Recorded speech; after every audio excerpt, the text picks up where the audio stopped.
जम्मू कश्मीर में 370 और 35A हटने के बाद पहली बार यहां विधानसभा चुनाव हो रहे हैं। लोकसभा चुनाव के बाद सभी की दिलचस्पी इस बात पर है कि जम्मू कश्मीर की जनता अब कैसा मैंडेट देती है। कांग्रेस और नेशनल कॉन्फ्रेंस ने अपना अलायंस भी ऐलान कर दिया है। इसके बाद पहली बार एक्सटेंसिव इंटरव्यू देने के लिए राज्य के पूर्व मुख्यमंत्री, नेशनल कॉन्फ्रेंस के वाइस प्रेसिडेंट उमर अब्दुल्ला साहब एबीपी न्यूज पर हैं। सर, बहुत बहुत शुक्रिया, आपने टाइम दिया। आई कैन सी आप बहुत बिजी हैं। मेरे साथ मेरे कुलीग आसिफ कुरैशी साहब भी हैं। उमर साहब, जैसे मैंने कहा कि आपने अलायंस कांग्रेस और नेशनल कॉन्फ्रेंस का अनाउंस कर दिया, सीटें भी आप डिक्लेयर करना बाकी है, बट इस दफा कितने कॉन्फिडेंट हैं उमर अब्दुल्ला? अनाउंस करने की कोई बात ही नहीं थी। हम तो पहले ही इंडिया ब्लॉक के हिस्सेदार रहे हैं, तो हमने कोई नया अनाउंस नहीं किया है। सीट शेयरिंग की बातचीत अभी चल रही है और हम चाहते थे कि अभी तक इसको मुकम्मल किया जाए, लेकिन ज़्यादातर सीटों पे तो मंजूरी हो गई है। कुछ सीटें हैं जिन पे हम अड़े हुए हैं, कुछ सीटें हैं जिन पे कांग्रेस के हमारे दोस्त जो हैं वो अड़ गए हैं। अब कोशिश की जा रही है कि बातचीत करके हम इनका कोई ना कोई हल निकालें। आज का दिन हमारे पास है, कोशिश करते। अभी भी इंटरव्यू शुरू करने से पहले कांग्रेस की लीडरशिप से मेरी फ़ोन पे बात हुई और हम चाह रहे हैं कि आज तक जो है इसको मुकम्मल किया जाए। सर, ये बड़ी बात आप बता रहे हैं, इसलिए मैं पूछना चाहूंगा, क्या अलायंस भी खटाई में पड़ सकता है या कुछ सीटों की बात है? नहीं, फिलहाल तो सीटों पे ही जो है अलायंस तोड़ने की बात ना हम कर रहे हैं ना कांग्रेस कर रही है। हम चाहते हैं कि मिलके इलेक्शन लड़ा जाए और अब चंद सीटों पे ये हो जाता है। 10 साल के बाद यहाँ इलेक्शन हो रहे हैं। सियासी जो नक्शा है वो बदल चुका है। कई नई पार्टियां बीच में उभर के आई। पार्लिमानी इंतखाबात के बाद कुछ उनमें से जो नई पार्टियां हैं वो टूटना शुरू हो गईं। आज़ाद साहब की पार्टी तो अब कहीं नज़र ही नहीं आती। अल्ताफ बुखारी साहब की पार्टी भी रोज़ अगर आप देखें तो 2-2, 3-3 लोग वहाँ से निकल रहे हैं। इन हालात में इसका असर हमारी सीट शेयरिंग पे भी पड़ा है, क्योंकि अचानक जो लोग दूसरी पार्टियों में थे वो अब इस अलायंस के तरफ जो है देखना शुरू कर गए और इसका भी थोड़ा सा असर इस सीट शेयरिंग पे पड़ा है। अब बातचीत चल रही है, मैं उम्मीद कर रहा हूँ कि आज हम इसको मुकम्मल कर लेंगे। वही मैं पूछने वाला था, आपको उम्मीद है कि कंक्लूड हो जाएगा? सर, हो जाना चाहिए। लेकिन अब जिन पार्टियों में दोनों पार्टी की लीडरशिप चाहती है कि इस तरह का हो, उसके बाद हमारे जो फील्ड में बातचीत करने वाले हैं उनकी जिम्मेदारी बनती है कि जो रुकावटें हैं उन रुकावटों को हटा दिया जाए। अगर हमारी लीडरशिप नहीं चाहती या कांग्रेस की लीडरशिप नहीं चाहती तो हम शायद यहाँ तक भी नहीं पहुँचते। हमारी पिछले दिनों यहाँ उनके साथ बैठक नहीं होती। एक दूसरे के साथ बैठने का मकसद ही ये था कि हम अपने साथियों को ये दिखाएं कि इस अलायंस के लिए दोनों पार्टीज की लीडरशिप जो है इसके पीछे पूरी तरह से खड़ी है। सीट शेयरिंग का फॉर्मूला है या जो सीटों में जो खटासी है, इनमें कौन सी सीटें हैं? क्या वो दक्षिण कश्मीर है, मध्य कश्मीर है या उत्तरी कश्मीर है? क्योंकि जो सुनने में आया है कि कांग्रेस पहली बार चाहती है कि वो श्रीनगर में भी उनको सीट शेयरिंग में हिस्सा मिले। आप इस चीज़ में मत जाइए कि आप क्या सुन रहे हैं। असलियत क्या है वो हम जानते हैं और नेशनल कॉन्फ्रेंस ने इन सीट शेयरिंग का जो तरीका रहा है उसको मीडिया के जरिए नहीं किया है, न मैं आज वो शुरू करने जा रहा हूँ। जो हमारी बातचीत है वो हमारे दरमियान है और मैं यहाँ बैठ के सीटों को ना गिनूंगा ना उनके नाम लूंगा जहाँ पे या तो हम मंजूरी कर चुके हैं या जहाँ पे हम अभी फैसला करना हमारे लिए बाकी है। सर, क्या आज आप इस पोजीशन में हैं, क्योंकि ये नई बात पता चली मुझे दिल्ली से आने के बाद, क्या आप इस पोजीशन में हैं कि जो हम जनरली सुन रहे हैं कि 50 सीटें तकरीबन आप, 40 सीटें तकरीबन कांग्रेस, ये वर्कआउट हो जाएगा, तकरीबन यही फॉर्मूला होगा? मैं उस पर कुछ नहीं कहूँगा। फॉर्मूला आप हम पे छोड़ दीजिए। कौन कितनी सीटों पे लड़ेगा वो मैं यहाँ आपके साथ शेयर करने की पोजीशन में नहीं हूँ। सर, ऐसा तो नहीं है कि कांग्रेस कुछ सीटों को, जैसे आपने कहा, अड़े हुए हैं, ये ऑब्स्टिनेट हो गए हैं जिसकी वजह से? तो हम भी कुछ सीटों पे अड़े हुए हैं ना। ये तो मेरे तरफ से कहना गलत होगा कि नहीं जी सिर्फ कांग्रेस ही अड़ी हुई है। मैं इतना भी बेवकूफ़ नहीं हूँ कि मैं सारा इल्ज़ाम, सारा दोष जो है कांग्रेस पे डालूं।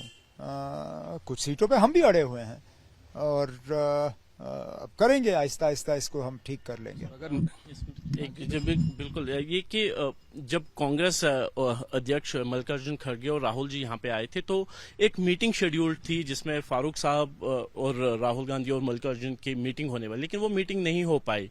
क्या राहुल की जो विजिट थी, जो दूसरे दिन जो वो यहाँ पे आए, क्या वो आइस ब्रेकर थी या तब भी बातचीत हो रही थी? या कौन सी मीटिंग होनी थी? मैं ये पहली बार सुन रहा हूँ आपसे कि कोई मीटिंग होनी थी लेकिन वो नहीं हो पाई। ये कौन सी बात है? क्योंकि मैं नेशनल कॉन्फ्रेंस का नायब सदर हूँ, फारूक साहब को मैं अच्छी तरह से जानता हूँ, थोड़ी बहुत मेरी उनके साथ वाकफियत है।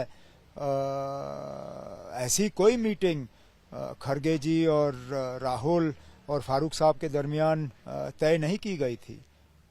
हमने सिर्फ उन्हें जब हमें पता चला कि वो श्रीनगर आ रहे हैं यहाँ अपने साथियों से बातचीत करने के लिए, तो हमारा एक पुराना रिश्ता है कांग्रेस के साथ, इंडिया ब्लॉक के हम हिस्सेदार हैं, अलायंस मिलके हम ये इलेक्शन लड़ना चाहते हैं।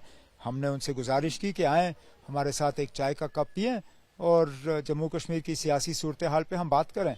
लेकिन फॉर्मल किसी तरह की ऐसी मीटिंग जिसकी आप बात कर रहे हैं, ऐसी कोई मीटिंग तय नहीं थी। उमर साहब, before I move to the other दूसरे इश्यूज पर, क्या इंडिया अलायंस मिलके लड़ेगा? क्योंकि अगर फॉल आउट हो गया तो इसका नुकसान नहीं होगा? आप लोगों को वोट्स डिवाइड हो जाएंगे। अब हम पे छोड़िए ना। मैं जिस तरह मैंने आपसे कहा, हम अपनी जगह मुतमईन हैं, कॉन्फिडेंट हैं कि हम आने वाले एक आध दिन में इसको हम कंप्लीट कर लेंगे।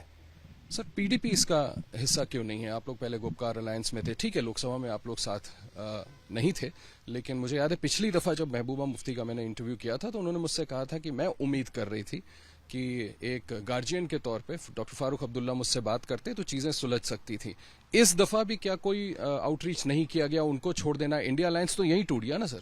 नहीं, इंडिया अलायंस तो इससे पहले पार्लियामेंट में ही टूट गया था। वो तो इंडिया अलायंस के हिस्सेदार पार्लियामेंट के इलेक्शन के दौरान ही उन्होंने इंडिया अलायंस को छोड़ दिया। जब उन्होंने इंडिया ब्लॉक के खिलाफ यहाँ 3 उम्मीदवार खड़े किए, पार्लियामेंट इलेक्शन के बाद जितनी भी इंडिया ब्लॉक की मीटिंगें हुई उसमें पीडीपी की शमूलियत नहीं रही। जहाँ तक हमारा सवाल है, हमने इंडिया ब्लॉक के साथ अपने ताल्लुकात बरकरार रखे। उन्होंने किसी वजह के बुनियाद पे उन ताल्लुकात को जो है उन्हें तोड़ दिया। अब आगे जाके कांग्रेस और पीडीपी क्या करती है वो उन तक है। इंडिया अलायंस की बात हो रही है, आपका मैनिफेस्टो जब से जारी हुआ है, बीजेपी की तरफ से और केंद्रीय गृह मंत्री की तरफ से इस अलायंस को अनहोली अलायंस तक कहा गया है और कांग्रेस से भी पूछा जा रहा है और आपसे भी, क्या विभाजनकारी ताकतें एक हो गई है, ये उनका कहना है। तो आपका क्या कहना है कि क्या मैनिफेस्टो में जो आप में पॉइंट्स हैं वही इलेक्शन का मुद्दा रहेंगे या फिर बीजेपी आप पे जो निशाना साध रही है उससे आपको कुछ नुकसान होगा? हमें क्या नुकसान होगा बीजेपी के निशाने से? बीजेपी ने कब हमें निशाना नहीं बनाया। जहां तक अनहोली अलायंस की बात है, अनहोली अलायंस की पहली किताब तो बीजेपी ने यहाँ लिखी। पीडीपी के साथ अलायंस किसने किया? उस पीडीपी के साथ जिन्होंने यहाँ सेल्फ रूल की बात की थी, जिन्होंने बड़ी बड़ी और बातें की थी उस इलेक्शन के दौरान, उस पीडीपी के साथ इन लोगों ने अलायंस की। उनका जो एजेंडा फॉर गवर्नेंस तय हुआ था उसमें बड़ी बड़ी बातें थी। तो अनहोली अलायंस की बात बीजेपी का हमसे करे वो मजाक की बात बन जाती है। सर, पीडीपी के साथ अभी भी क्या कोई गुंजाइश है पोस्ट पोल? क्यों पीडीपी के पीछे पड़े ना आप? क्योंकि इंडिया अलायंस, मैं तो लार्जर आप आपके कांग्रेस से बात कर रहे हैं ना आप क्यों? आपको पीडीपी का इतना शौक है, जाके उनसे बात करिए ना। Actually sir, Congress leader Ghulam Ahmad Mir का मैंने एक बयान देखा था हफ्ते भर पहले का, जिसमें वही ये काउंसिल कर रहे थे कि सब मिलकर लड़े तो बेहतर हो। हाँ, तो ठीक है, तो जाके उनसे बात करें। सबसे अब इंडिया ब्लॉक की सबसे बड़ी पार्टी कौन है? कांग्रेस है। जाए बात करें उनसे। अच्छा सर, आपके मैनिफेस्टो में जो अभी आसिफ भाई ने जिक्र किया, आपके मैनिफेस्टो में आपने जो जिक्र किया है 370 335A को वापस रेस्टोर करने के लिए आप काम करेंगे, इसको लेकर हमारे मैनिफेस्टो में और कुछ नहीं दिखा। नहीं, आपके ओपोनेंट्स को नहीं दिख रहा, वो इसमें निशान। आपको भी नहीं दिख रहा है ना? अब आप लोगों को भी नहीं दिख रहा है। हमारे मैनिफेस्टो में हमने हर चीज पे बात की है, लेकिन आप लोगों को 370 और 35A के अलावा कुछ नहीं दिखता। वो हमारा एक सियासी वादा है यहाँ के लोगों के साथ, हम उस पर कायम हैं। लेकिन आप प्रेस कॉन्फ्रेंस में थे नहीं, आसिफ थे जब हमने इसको रोल आउट किया, मैंने वाजिया तौर प्रेस कॉन्फ्रेंस के दौरान कहा कि हम लोगों को धोखे में नहीं रख रहे हैं। हम ये नहीं कह रहे हैं कि ये आने वाले इस 5 साल की हुकूमत में मुमकिन होगा, लेकिन हम लोगों को ये कह रहे हैं कि हम ये मुद्दा छोड़ने के लिए तैयार नहीं हैं। हम इस इशू को जिंदा रखना चाहते हैं। आज कल परसों कभी ना कभी हम इस उम्मीद में हैं कि मुल्क के हालात बदल जाएंगे और शायद हम इसमें कुछ हासिल कर सकेंगे। इसमें कहना क्या गलत है?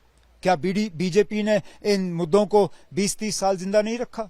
इस बात के बावजूद कि 3 बार लगातार सुप्रीम कोर्ट ने 370 के हक में अपना फैसला सुनाया, क्या बीजेपी ने पॉलिटिकल इशू के तौर पे इसको छोड़ा?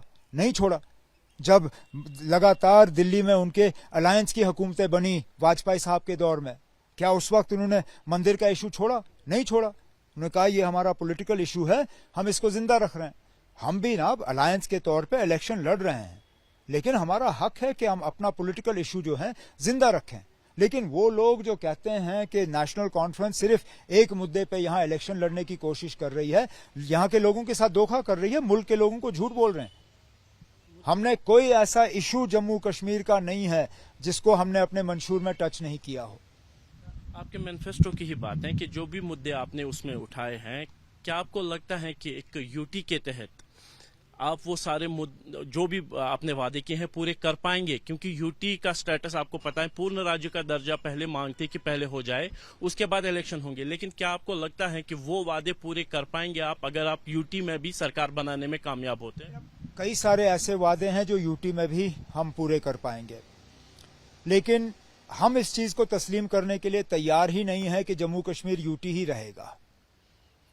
अगर मरकज में बीजेपी की हुकूमत हमें मर्जी से स्टेटहुड देने के लिए तैयार नहीं होती, हम लड़ झगड़ के वापस लाएंगे। क्योंकि मैं अच्छी तरह से मुझे याद है, मैं सुप्रीम कोर्ट में उस वक्त खुद था जबकि गवर्नमेंट ऑफ इंडिया ने सुप्रीम कोर्ट को कमिट किया है कि हम जम्मू कश्मीर की स्टेटहुड रिस्टोर करेंगे। ठीक है ना? अब अगर आप मर्जी से नहीं करते हो, हम सुप्रीम कोर्ट के सामने जाके इस इशू को उठा के गवर्नमेंट ऑफ इंडिया को याद दिलवाएंगे कि सुप्रीम कोर्ट के सामने उनकी क्या कमिटमेंट है, और वो हम हासिल करके रहेंगे। उमर साहब, एक चीज जरूर पूछना चाहता हूँ। बहुत स्पेकुलेशन है कि इस दफा आप 2 सीटों से चुनाव लड़ रहे हैं। आपने पिछली दफा मैंने इंटरव्यू किया था तो आपने कहा था अब आप असेंबली नहीं लड़ेंगे। ये फैसला आपने क्यों किया और कौन से 2 सीट्स होंगे जहां से आप चुनाव लड़ रहे हैं? मैंने कोई ऐसा फैसला सुनाया आपको? जो मैं सुन रहा हूं, आप बहुत कुछ सुनते हैं ना। आप जब तक आप मेरे मुंह से नहीं सुनते तो सवाल करना ही बेमकसद है। मेरा यही सवाल है। मैं अभी इस पे कुछ नहीं कह सकता हूँ। ना मैंने इलेक्शन लड़ने या ना लड़ने का कोई आखिरी फैसला लिया है, ना मैं अपने सीटों को फिलहाल देखने की बात कर रहा हूँ या फारूक साहब के लिए कोई सीट देखने की बात कर रहा हूँ। मैं अभी अलायंस की बात कर रहा हूँ ना। अब अभी हम अलायंस फाइनल करने की कोशिश कर रहे हैं। अलायंस फाइनल हो जाए उसके बाद हम बाकी चीजों की तरफ देखेंगे। जिस दिन चुनावों की घोषणा हुई थी उस दिन आपने कहा था कि पार्टी की तरफ से आप पर बहुत दबाव बन रहा है कि आप चुनाव लड़े। तो ऐसी सूरत में क्या हो सकता है कि आप चुनाव लड़ें, और आप में और फारूक साहब में कौन चुनाव लड़ेगा कौन नहीं लड़ेगा, इस बाबत कोई फैसला हुआ है क्या? अब फैसला हो जाएगा, आपको सुनाएंगे। पार्टी की तरफ से दबाव तो है। पार्टी की तरफ से दबाव कब नहीं होता ना। तो क्या उमर अब्दुल्ला पार्टी के दबाव में आके चुनाव लड़ने का फैसला करें? क्योंकि आपने बार बार कहा है कि यूटी में आप चुनाव नहीं लड़ेंगे। नहीं लड़ना चाहता था, अभी भी उस जगह कायम हूँ, लेकिन दबाव है, इससे कौन इनकार कर सकता है।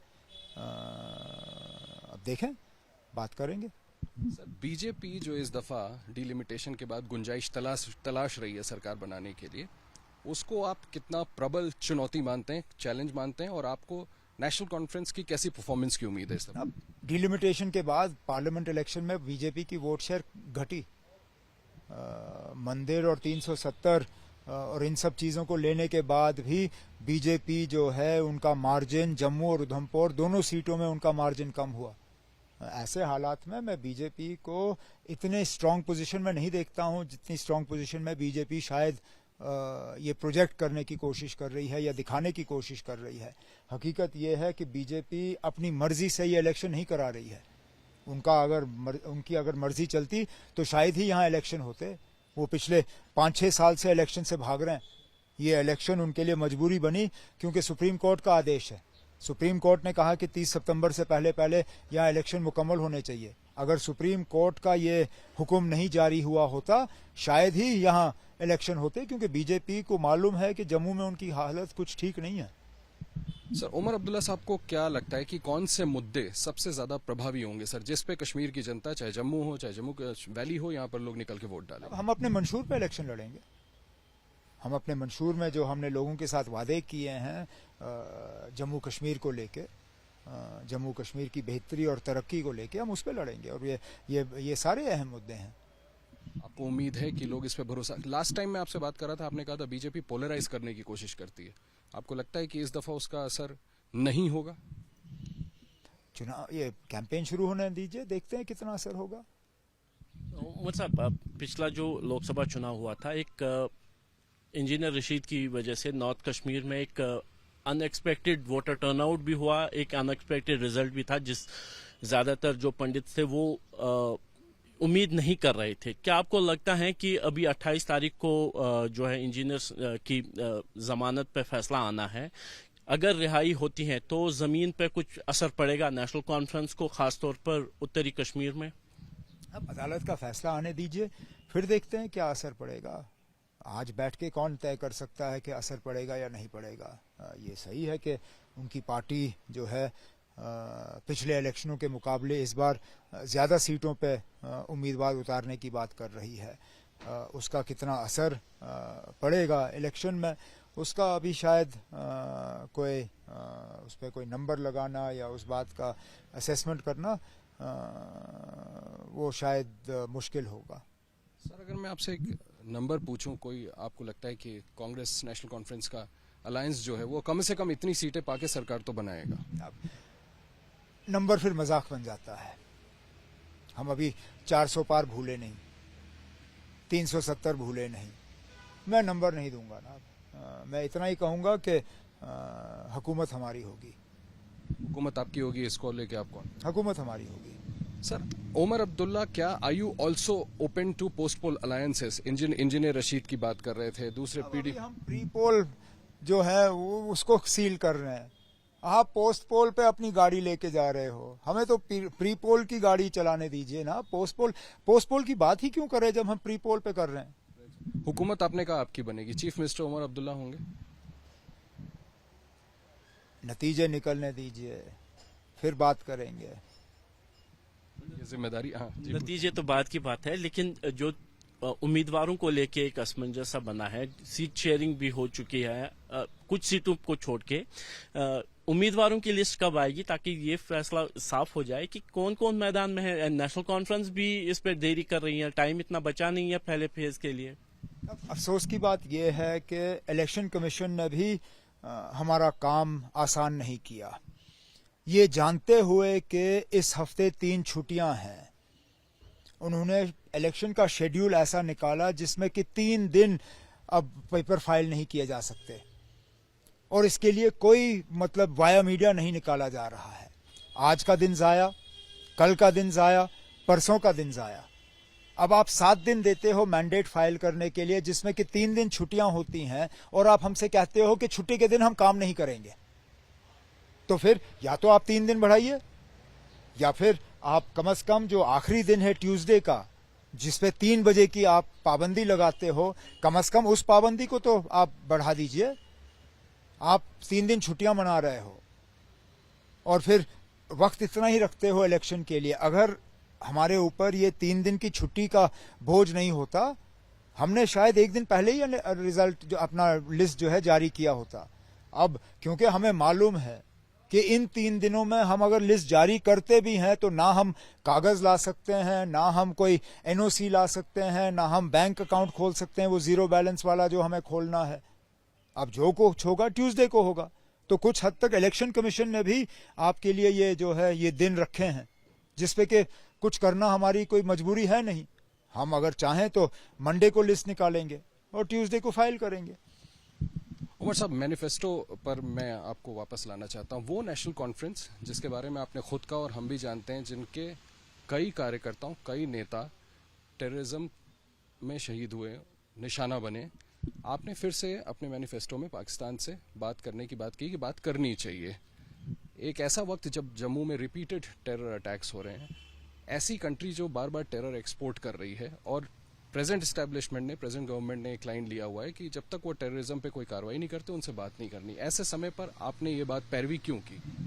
क्योंकि हम इस उम्मीद में हैं कि कभी ना कभी तो ये सिलसिला रुक जाएगा ना टेरर का, और हम उसी चीज को लेके आगे बढ़ रहे हैं जो वाजपेयी साहब की यहाँ विरासत रही है कि हम दोस्त बदल सकते हैं, पड़ोसी बदल नहीं सकते। आप लाख कोशिश करें, आप पाकिस्तान को पड़ोसी के तौर पे बदल नहीं सकते। आप पाकिस्तान को यहाँ से उठा के यूक्रेन के मुल्क को यहाँ ला नहीं सकते ताकि आप उनके लीडरों को जो है गले लगें। पाकिस्तान था, है, रहेगा। कभी ना कभी तो आपको अपने पड़ोसी से बात करनी होगी, कभी ना कभी तो आपको अपने आसपास का माहौल बेहतर करना होगा। कितने मुल्कों से आप झगड़ा लोगे?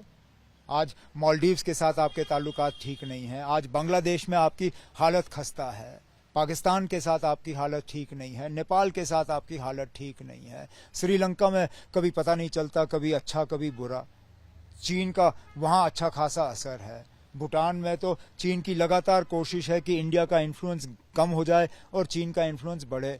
कभी ना कभी तो आपको अपना नेबरहुड ठीक करना होगा। उसमें हम उम्मीद करते हैं कि पाकिस्तान के साथ भी ताल्लुकात बेहतर होंगे, लेकिन हमने हमेशा ये कहा है कि पाकिस्तान के साथ बातचीत के लिए माहौल बनना होगा और माहौल बनाने में जिम्मेदारी पाकिस्तान की भी है।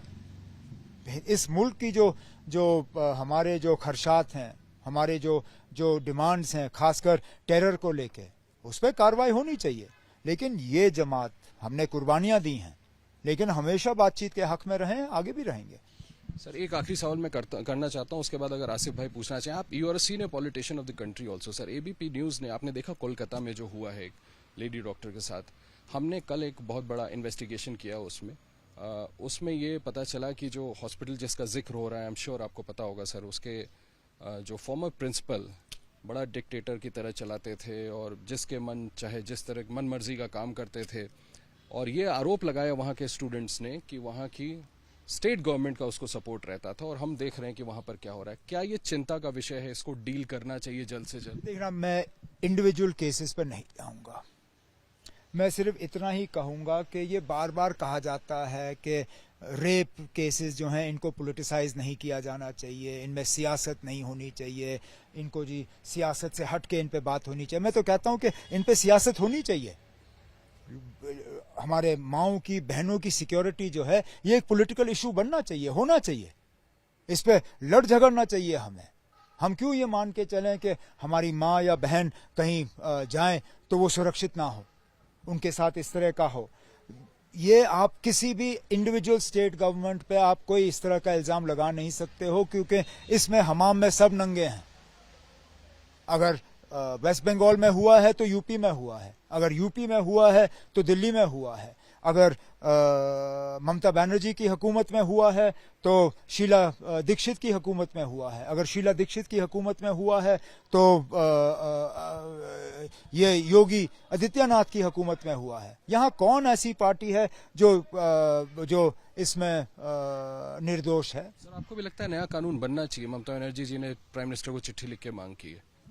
अब हमें तो निर्भया के बाद तो कहा गया था कि कानून अब इतने मजबूत हैं कि अब कोई आंख उठा के भी नहीं देखेगा।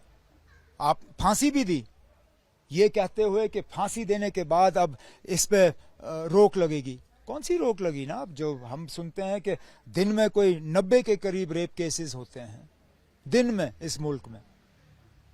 अब आप कानून करिए, ठीक है, लेकिन कानून तो तब चलेगा जब आपकी इन्वेस्टिगेशन ठीक हो, जब आपका पुलिस ठीक तरह से काम करे, जब एक मतलब इस पे एक सही एक मूवमेंट हो। मैं तो इसलिए बार बार कहता हूं कि विमेन सेफ्टी, विमेन सिक्योरिटी, हमें ये नहीं कहना चाहिए कि डोंट पॉलिटिसाइज इट, हमें तो कहना चाहिए this is a political issue, it should be a political issue. Political parties को इस पे मार पड़नी चाहिए लोगों के तरफ से, अगर वो लेडीज की सिक्योरिटी को जो है वो इंटैक्ट रख ना पाए। और इसमें हम सब कहीं ना कहीं इसमें पीछे रह जाते हैं। अब मैं किन किन पार्टियों के नाम दूं जो फिर जिन लोगों को इनमें पकड़ा जाता है, सजा दी जाती है, जब वो जेल से बाहर आते हैं उनको हार पहनाए जाते हैं ना। तो no political party today is in a position to point a finger at others, which is a fact. Asif भाई, आप पूछना चाहते हैं आखिरी सवाल सर, राम माधव जी को लगाया गया है बीजेपी की तरफ से, आपको लगता है कि कुछ इम्पैक्ट बीजेपी इससे क्रिएट कर सकती है? पुराने दोस्त हैं यहाँ, पीडीपी और बीजेपी अलायंस बनाने में सबसे ज्यादा उनका ही रोल रहा। शायद बीजेपी दोबारा चाहेगी उस तरह की अलायंस, और इसलिए राम माधव साहब को यहाँ भेजा हुआ है। देखें क्या आपको लगता है कि बीजेपी पीडीपी एक बार फिर से साथ आने की कोशिश कर सकते अब उस वक्त हुआ, क्या पता फिर हो जाए। पीडीपी ऐसा करेगी सर, आपको लगता है? मैं क्या कह सकता हूँ, उस वक्त भी हमें मालूम नहीं था कि करेंगे या नहीं करेंगे। मैंने सिर्फ इतना कहा कि उस वक्त उस अलायंस को बनाने में उनका बड़ा योगदान रहा, आगे भी शायद योगदान रहेगा, क्या कौन कह सकता है। बीजेपी की तरफ से बोला गया है कि कश्मीर घाटी में वो कम से कम 10-12 निर्दलीय उम्मीदवारों के साथ बातचीत कर रहे हैं, उनके सपोर्ट में है, उनके जरिए वो यहाँ पे अपनी इनिंग्स की शुरुआत करना चाहते हैं, क्योंकि घाटी में आज तक नहीं। तो कैसे आप इस चीज को देखें, क्योंकि ये खुले तौर पर बीजेपी के प्रदेश अध्यक्ष की तरफ से बोला गया है कि 10-12 निर्दलियों के संपर्क में है वो। निर्दलीय क्यों? अगर बीजेपी को इतना मतलब अपने बातों पे यकीन है, वो थकते नहीं है ये कहते हुए कि 370 को हटाने के बाद कश्मीर के लोग खुश हैं, वो मोदी साहब के इस फैसले को लेकर बहुत मुतमईन है, उनकी जिंदगी में एक बेहतरी आई है, तो बीजेपी मैदान छोड़ के भाग क्यों जाती है? पार्लियामेंट इलेक्शन में भी 3 सीटों पे उन्होंने दूसरों की मदद की, मेरे खिलाफ सजाद लोन की मदद की, श्रीनगर में और रजौरी अनंतनाग की सीट पे अल्ताफ बुखारी साहब की सीट की मदद की। बीजेपी ने सजाद लोन की जमानत बचाई। अगर बीजेपी ने माइग्रेंट वोट सजाद लोन को नहीं दिलाए होते, मेरे खिलाफ उसकी जमानत जब्त हो जाती। तो वो बार बार मैदान छोड़ के आजाद उम्मीदवार क्यों सामने लाते हैं? उनकी यहाँ पार्टी है, उनके लोग जो हैं 5 अगस्त को आपस में मिठाई बांटते हैं, उनको टिकट दे दीजिए, कमल की फूल के सिंबल पे इलेक्शन लड़िए, हम भी देखे कौन कहाँ खड़ा। तो पहला हिंदू मुख्यमंत्री बनाना चाहते हैं स्टेट में? पहले तो इलेक्शन लड़ो ना, फिर मुख्यमंत्री बनाने की बात करो। आप तो यहाँ इंडिपेंडेंस के पीछे छुपे हुए हो। इंडिपेंडेंस के पीछे क्यों छुपे हो? अपना सिंबल लाके। अब अगर हम जम्मू में अपना सिंबल लगा सकते हैं, जहां आप कहते हो कि हमारा कोई मानने वाला नहीं है, आप बीजेपी को कश्मीर में अपना सिंबल लाना चाहिए। आप बीजेपी को अपना चुनावी प्रतिनिधि मान रहे हैं या पीडीपी और अन्य पार्टियों को? जिस कॉन्स्टिट्यूएंसी में हमारे मुकाबले में उम्मीदवार का पलटा सबसे ज्यादा भारी होगा, मुकाबला हमारा उनके साथ होगा। अलग सीटों पे अलग अलग लोगों के साथ होगा ना। ये वन साइज फिट्स ऑल वाली बात नहीं है, कहीं पे बीजेपी, कहीं पे कोई और। बहुत बहुत शुक्रिया हमसे बात करने के लिए उमर अब्दुल्ला साहब। चुनाव का ऐलान हो चुका है, इस बीच उमर अब्दुल्ला साहब ने समय निकाला, बहुत से लोग मिलने के लिए आए हुए हैं, बहुत कॉन्फिडेंट है। उनका कहना है कि इस दफा कॉन्फिडेंट है कि हुकूमत नेशनल कॉन्फ्रेंस की बनेगी। नेशनल कॉन्फ्रेंस ऑब्वियसली कांग्रेस के साथ अलायंस में सीटों को लेकर के कुछ जरूर बातचीत में पेचीदगियां हैं, जिसको वो कॉन्फिडेंट है कि 2-1 रोज में सुलझा लिया जाएगा। For exclusive and insightful videos, subscribe to our new channel ABP Live Premium.